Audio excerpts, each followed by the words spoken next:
Box office దగ్గర independent weekend లో grand release ను సొంతం చేసుకున్న Tollywood man of masses NTR, Bollywood Greek God Hrithik Roshan లో వార్ 2 సినిమా ఒకప్పుడు ఎపిక్ రికార్డ్ ఓపెనింగ్స్ ను అందుకునే రేంజ్ మూవీ అని అందరూ ఎక్స్పెక్ట్ చేశారు. కానీ సినిమా పూర్ ప్రమోషన్స్ వలన అంచనాలు తగ్గుతూ వచ్చాయి. ఓవరాల్ గా రిలీజ్ కు ముందు వరకు సినిమాకి జరిగిన అడ్వాన్స్ బుకింగ్స్ గ్రాస్ 40 కోట్ల రేంజ్ దాకా వెళ్ళగా, ఇప్పుడు ఓపెనింగ్స్ పరంగా సినిమా రికార్డు బ్రేకింగ్ లెవెల్లో ఓపెన్ అవ్వాల్సింది కానీ డీసెంట్ టు గుడ్ అనిపించే రేంజ్ లో ఓపెన్ అయింది.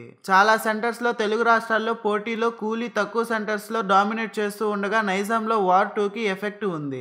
ఆంధ్ర సీడెడ్ లో మాత్రం జోరు చూపెడుతూ ఉండగా ప్రెజెంట్ ఓపెనింగ్స్ ను బట్టి చూస్తూ ఉంటే తెలుగు రాష్ట్రాల్లో 16 నుంచి 18 కోట్ల రేంజ్ లో ఓపెనింగ్స్ ని అందుకునే అవకాశం కనిపిస్తూ ఉండగా, ఈవినింగ్ అండ్ నైట్ షోల ట్రెండ్ అలాగే ఆఫ్లైన్ టికెట్ సేల్స్ జోరుని బట్టి 20 కోట్లు ఆ పైన షేర్ ని దాటి ముందుకు వెళ్లే అవకాశం ఉంటుంది. ఇక హిందీలో సినిమా రిలీజ్ రోజున బాగానే పుంజుకుంటూ ఉండడంతో మొదటి రోజు 26 నుంచి 28 కోట్ల రేంజ్ లో నెట్ కలెక్షన్స్ ని అందుకునే దిశగా వెళ్తూ ఉండగా, నైట్ షోల ట్రెండ్ బట్టి లెక్క ఎంతవరకు ముందుకు వెళ్తుందో చూడాలి.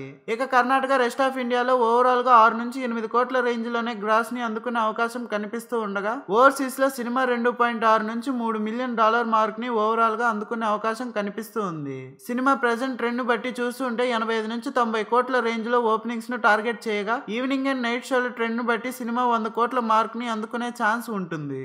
అంతకన్నా మించి ఎంతవరకు ముందుకు సినిమా వెళ్తుందో అన్నది ఆసక్తికరంగా. డే 1 ఎండ్ అయ్యే టైంకి సినిమా స్టేటస్ ఎలా ఉంటుందో చూడాలి. మరి చూస్తున్నానండి, లేటెస్ట్ అప్డేట్స్ కోసం దయచేసి మన ఛానల్ని సబ్స్క్రైబ్ చేయండి, లైక్ చేయండి, షేర్ చేయండి, కామెంట్స్ పెట్టండి.